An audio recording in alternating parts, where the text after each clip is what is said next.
You know, there's a story that hasn't been told yet. Or maybe it's being told now.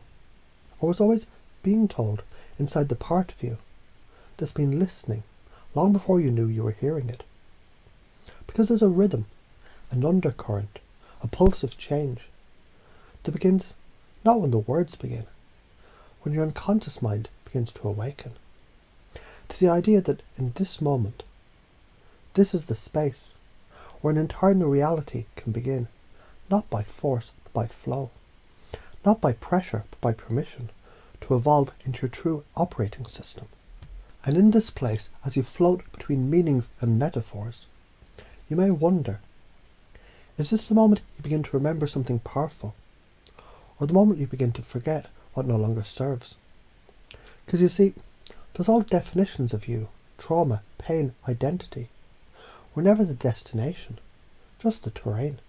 And terrains can be crossed, transformed, mapped differently when you learn to model the ones who found peace in the fire.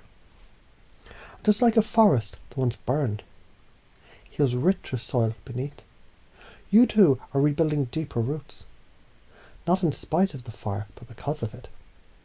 So let's begin by beginning at the end of an old belief and the start of a new one. Or is it the middle of something ancient that's awakening again? Because beliefs are strange things. They seem like facts until you look closer and realise a belief is just a thought you practiced until it felt like truth, which means truth is flexible, upgradable, interchangeable, installable. You believe trauma defined you, but what if trauma only revealed your strength? You believe the past was in control. But what if you've always been steering, just learning how to hold the wheel? What if you didn't need to fight your feelings, but feel your power instead? What if all this time you were never broken, just unfolding? Imagine an ancient sculpture buried in layers of dust. Some might call it damaged. Others know it's a masterpiece emerging. So you chip away. When every piece removed, more beauty is revealed. PTSD is not the sculpture, it's the dust. Now I know someone who once thought they couldn't heal. They felt frozen in trauma, looped in a pattern, but one day they simply noticed a breath they hadn't noticed before. And that one breath changed something. It became a crack in the wall, and light slipped in. Because healing doesn't need permission from pain. Healing just needs a pattern to follow. And the pattern has already begun in this very moment. They started to say things like, I'm safe now. I'm strong enough to feel and still be free. What I survived has now become what empowers me. Say those again inside. Let your mind rehearse your rebirth. Let your brain feel that it's reality now. Because here's what no one told you before. You've been practicing resilience all along. Every time you kept going, every time you took a breath when you didn't want to, every tear, every tremble, was your body whispering, you're still here, you're learning, you're winning. You're not a victim of trauma. You're the alchemist of transformation. You're not wounded. You're being remade stronger in the broken places. And from those places, something new emerges, a new you, a new identity, a new belief system where emotions are messages, not threats. Triggers become training grounds. Your nervous system becomes a temple, not a battlefield. And this new operating system is based on truths that you've always known, but maybe hadn't named. So now we name them. I'm enough. I'm the one who heals myself.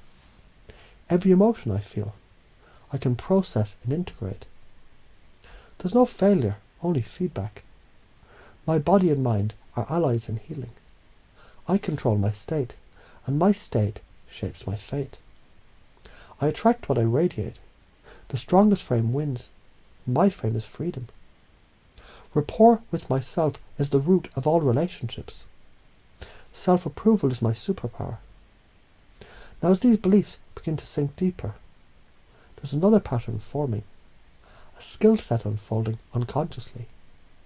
You begin using grounding techniques without thinking. You start responding calmly to triggers before noticing the change. You develop emotional mastery by breathing through moments that once broke you. You reach for journaling and support, like it's instinct, not effort. You anchor into strength, touch your wrist, and a wave of calm flows. You remember, I survived before.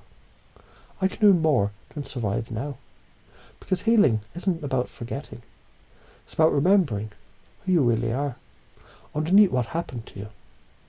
And the truth is, what happened to you isn't happening anymore. What happens next is yours to create. So you model mastery. You mirror resilience. You choose curiosity over fear, creativity over chaos.